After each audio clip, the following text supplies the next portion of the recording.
Hey y'all, Zach McDonald, your real estate agent with Real Property Associates, and this is my first Seattle real estate market update for 2022. What a crazy year we had last year in 2021. One for the record books, at least as far as prices are concerned and activity is concerned.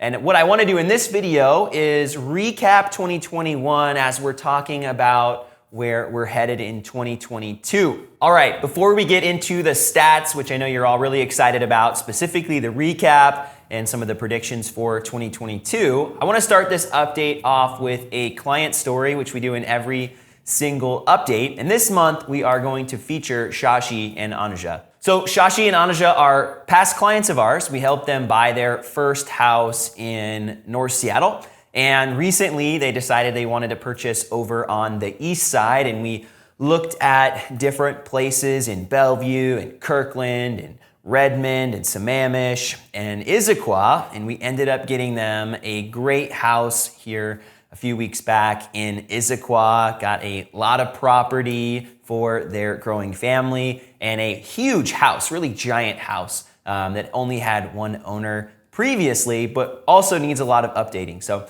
it's going to be a fun project for them. It's also a really cool canvas, if you want to call it that, for their growing family. So Shashi and Anuja, really excited for you guys in your home purchase. I'm also excited, and this is for all of you, that we were able to actually get the house below asking price. So this is a house that had sat on the market, was overpriced, obviously. Price was high, sat on the market for a while, and we were able to negotiate the price down versus going up, which is the theme here for 2021 and will be in this update. So if you're somebody who is like, I really just don't want to have to compete, there are properties out there.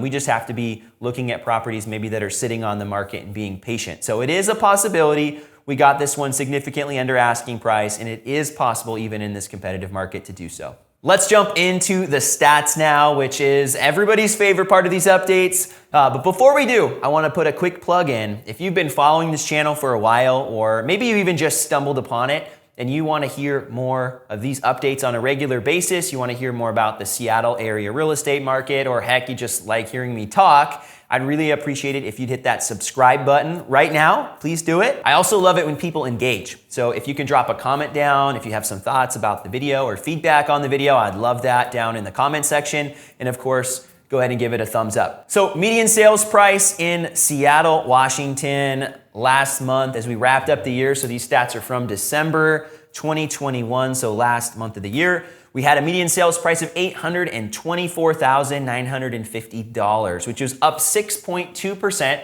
from last December. So as we go through this update, we're going to do a little bit of a recap because the year-over-year numbers are right here as we're looking at it. So when we say up 6.2%, we're talking about over last year. So at the end of last year, we saw home prices in Seattle at $776,750. So they did jump. But I've been talking about in these updates over the last year that Seattle really isn't keeping pace with everywhere else. So King County and Snohomish County, the two neighboring counties, or at least King County is the county Seattle's in, and Pierce County kicked Seattle's butt too. So really all the counties in the area have gone up more than the city of Seattle, which is a little bit of an inverse relationship to previous years where Seattle was the one leading the charge. If we look over at Bellevue though, Bellevue, Washington, right across the lake from Seattle, 34.7% up year over year. Considerably larger jump. And we're looking at a median sales price last month of $1.65 million. $1.65 million, which is pretty much double what the median sales price was in Seattle. Actually, as I'm looking at it, it's more than double what the median sales price in Seattle was last month. So if you're thinking, man, where can I buy more affordable housing in King County? Seattle is actually one of the more affordable places compared to the east side. And a lot of the neighboring cities around Bellevue have very similar prices. You can also look up north in the suburbs in Snohomish County. So I will be posting, and I do this every month as well, a video on the Snohomish County market, and I'll highlight some places there, and also the King County market, so you can see how much your money buys you in these different places. And in this video, we're talking about Seattle and Bellevue because they're kind of the two big cities in the region, but there also are other places that you can purchase around that are going to have a little bit better prices. Last month, we also saw a pretty significant drop in closed sales in Seattle and in Bellevue, but most pronounced in Bellevue, about 10% down in Seattle and about 40% down in Bellevue, which is pretty significant, a lot more significant than the 10%. But something to note is that we also had a lot less houses come on the market, and that's a big reason why we're seeing this drop off. So the new listings in Seattle, we saw a 32% drop, and in Bellevue, we saw a 39.3% drop in new listings. So considerably smaller amount of new listings on the market, which is a big reason why we saw such a dramatic drop in the closed sales. If we look at the numbers though, we didn't really have that few listings come on for December. So typically at the end of the year, we see a really small number of houses coming on the market. It's just the way it is. It's seasonal. It's the type of market that we find ourselves in December. Same thing in Bellevue. It's fairly normal for us to have lower numbers of homes coming on the market. But if we look back at last year, we saw an anomaly. We saw a considerably larger amount of houses come on the market than we saw in normal years. So for example, this year, we saw 337 houses in Seattle come on the market, which is actually the most amount of houses we've seen come on the market outside of 2011 in a while. So it's been more than 10 years outside of last year. And last year we saw more than 100 more houses than we typically see come on the market, which is why we saw so many more sales. So we have a lot of buyers still in the market wanting to buy, but they're just waiting around for something to buy right now. So COVID was a big influence last year as far as the amount of houses, because the vaccine had come out, people were excited, they were a little bit more comfortable, they were ready to sell their house and make their move. So we saw that last year. This year, we saw a little bit more of a normal December with a lot less listings on the market. As I mentioned previously, we still had a very similar number of houses come on the market in Seattle and Bellevue that we normally do. But when we look at the pending sales, we actually had more houses go pending in Seattle and in Bellevue than came on the market. So we've been talking about the amount of homes on the market, the supply, the inventory, so to speak, of houses. And the past few months, we've seen that number getting tighter and tighter. There's just fewer and fewer and fewer houses for all the buyers out there. So last month I mentioned we had record low inventory. And this month, wrapping up the year, heading into 2022, we're seeing more of the same. So Seattle's now at a new record low of 0.2 months of supply, which is like a week. And Bellevue is still right around 0.1 months, which like half a week. So pretty much every house that comes on the market is selling like that. And that does not bode well for buyers as far as competition and prices. Sellers are really excited about this because that means that there's all these buyers that are still trying to buy houses.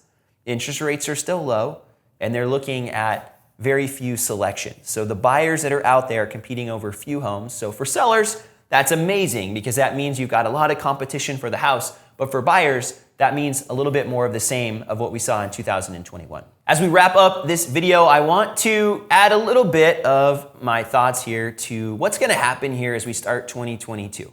And if you really want to see more of these thoughts in greater detail, I recorded a 2022 Seattle real estate market predictions video, and I'll link that one up down below. You could also just search for it on Google or YouTube. I'm sure you would find it that way too. But in that video, I go into a lot greater depth of my thoughts and my predictions for the new year. But in this video, I'll just give you a couple thoughts. And I think for buyers, you can expect a lot more of the same in 2022 from what we saw in 2021, especially here at the beginning of the year. It looks a lot like the end of 2017 heading into 2018, but even more tight. So in 2018, we saw home prices skyrocket after the really, really low inventory. And right now we have even less houses on the market. We have lower interest rates, and we have even more competition in the winter months already than we did then. So I'm just anticipating a really, really hot start to the market. I think we're gonna see a lot more listings coming on. But again, we saw more listings than average coming on the market in December, and it still wasn't keeping up with demand. We saw more houses going pending, more houses leaving than more houses coming. So I think we're gonna see more houses coming on the market, which is a good thing for buyers.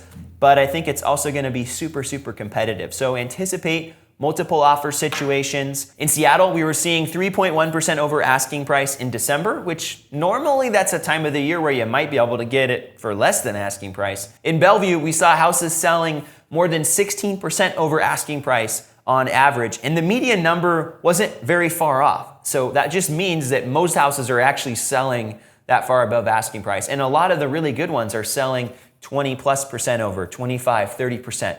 So I think we're gonna continue to see more of that here as we head into 2022. If you're a buyer though, I wouldn't be disheartened. I want you to know the real facts. I want you to kind of know what to expect as you're heading into the 2022 housing market. And if you really want to talk a little bit more about what it looks like to purchase, maybe it's your first home purchase or you just want to have a conversation about the market, please feel free to reach out to me. All my contact info is down below this video, and you could find it fairly easily by just doing a Google search as well. But I'd be happy to have a conversation with you a little bit more about what to expect and how to get yourself set up for success. Sellers, as we're looking at 2022, I think we're gonna continue to see a lot of buyer activity. I think we're gonna see continued competition for your home. There's just not a lot of houses on the market, and I don't anticipate there being so many houses coming on the market that it's going to tip the scales. I also don't anticipate seeing interest rates climb so much that it puts buyers out of the possibility of purchasing. So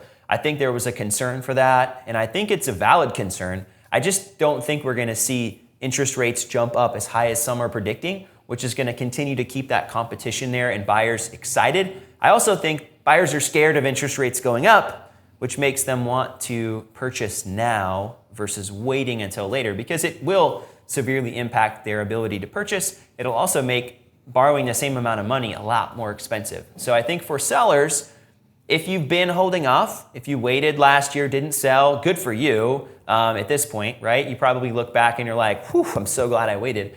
But if it's time to move, if it's time to downsize, relocate, this might be the time to get your house on the market. Thanks so much for watching my Seattle real estate market update for January 2022, first one of the year. I super appreciate your attention, and if you made it all the way to the end of this video, I know you got a lot of value out of it. So if there's any way I can bring more value to your situation, please feel free to reach out. And if you want to hear more videos like this one on a regular basis, please subscribe.